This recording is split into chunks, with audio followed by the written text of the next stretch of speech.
আলাইকুম এভরিওয়ান, দেখতেছেন রাত্রের বেলা এখনো দোকানপাট খোলা। রাত 10টা বাজে, 12টা 12:30 তো আমাদের দোকানপাট খোলা থাকবে মনে হয় না।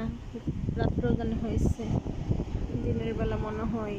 আমার ছোট ছেলেটা এখন পার্কে আসতে মনে হয়েছে, প্রতিদিন পার্কে আসতে হয়।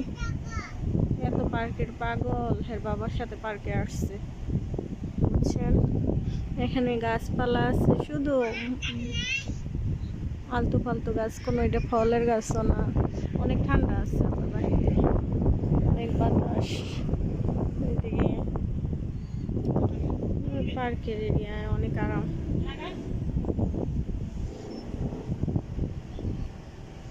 ভালোই লাগে বাসা থাকতে, ঠান্ডা ঠান্ডা। বাসার মধ্যে তো আর এত আরাম নেই।